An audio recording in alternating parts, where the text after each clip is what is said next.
প্রিয় দর্শক বন্ধুরা, আশা করি সবাই ভালো আছেন। আমিও ভালো আছি। আমি শিলামণি। আজ আমি তৈরি করব ট্যাংরা মাছ দিয়ে মিষ্টি কুমড়ো আলুর ঝোল। চলুন দেখা যাক কিভাবে রান্নাটা আমি তৈরি করি। এই রান্নাটা যদি ভালো লাগে অবশ্যই আমার চ্যানেলটিকে সাবস্ক্রাইব, লাইক, শেয়ার করতে ভুলবেন না। আমি আবার নতুন নতুন রান্না নিয়ে আপনাদের সামনে হাজির হয়ে যাব। প্রথমে নিয়ে নিচ্ছি ট্যাংরা মাছ, ভালো করে ধুয়ে কেটে নিয়েছি। মিষ্টি কুমড়ো আলু লম্বা লম্বা করে কেটে নিয়েছি। কাঁচা লঙ্কা নিয়েছি 4খানা। তবে চলুন দেখা যাক রান্নাটা করি। একটা বলেতে মাছ ঢেলে নিচ্ছি, দিয়ে দিচ্ছি আমি স্বাদ মতো নুন, আর দিয়ে দেব গুঁড়ো হলুদ। ভালো করে নুন আর হলুদ মিশিয়ে নিচ্ছি।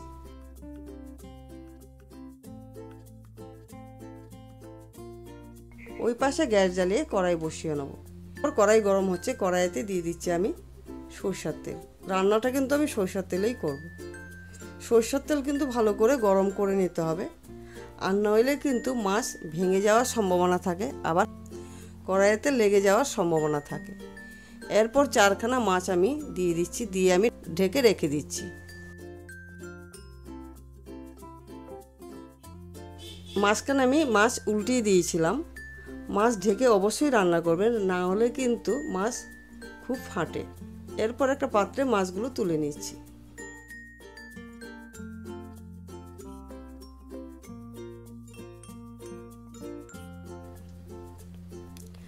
মাছ তুলে নেওয়ার পর দিয়ে দিচ্ছি একটা তেজপাতা দুভাগ করে, দিয়ে দিচ্ছি সামান্য সাদা জিরে।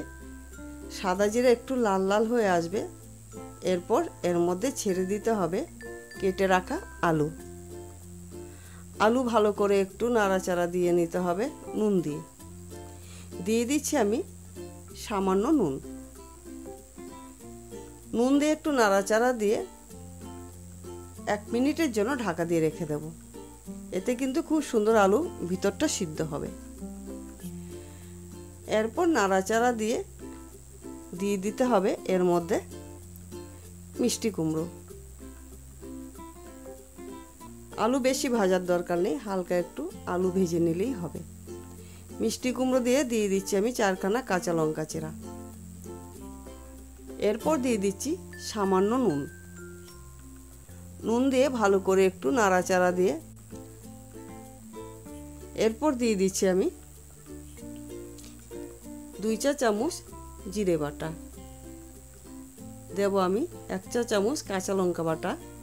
দেব আমি 1 চা চামচ গুঁড়ো হলুদ।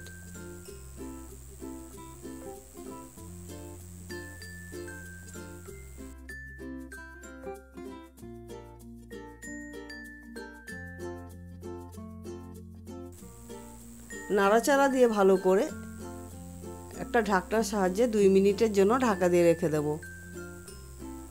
2 মিনিট পর আমি ঢাকনা খুলছি। খুলে আবার আমি 2 মিনিট ভালো করে ভেজে নেব, যাতে কাঁচা মশলার গন্ধটা না আসে। এরপর দিয়ে দিচ্ছি আমি জল। জল দিয়ে ভালো করে ফোটার পালা। দেখুন খুব সুন্দরভাবে কিন্তু ফুটছে। এরপর যে ভেজে রাখা মাছ আছে সেই মাছ ঝোলে দিয়ে দিচ্ছি। যতক্ষণ ঝোলটা না ফুটবে ততক্ষণ কিন্তু মাছ ছাড়বেন না, তাতে কিন্তু মাছের ভিতর জল ঢুকে যায়, তাতে পাঞ্ছা লাগে। দিয়ে দিচ্ছি আমি স্বাদ মতো নুন। নুন দেওয়ার পর দিয়ে দিচ্ছি 1 চা চামচ আখের গুড়।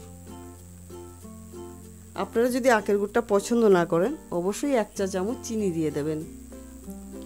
অনেকেই কিন্তু আখের গুড় পছন্দ করে না, কিন্তু আমাদের বাড়িতে আখের গুড়টা খুব পছন্দ করে। আখের গুড় কুমড়োতে দিলে টেস্টটা কিন্তু অনেকটাই বেড়ে যায়।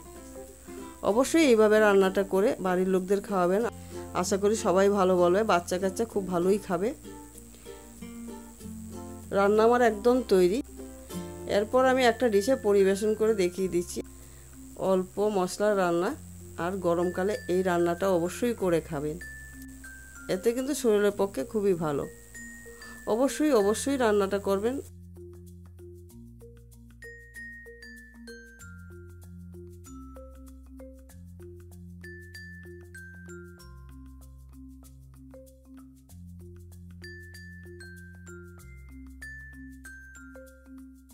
ভিডিওটা যদি ভালো লাগে অবশ্যই আমার চ্যানেলটিকে সাবস্ক্রাইব, লাইক, শেয়ার করতে ভুলবেন না।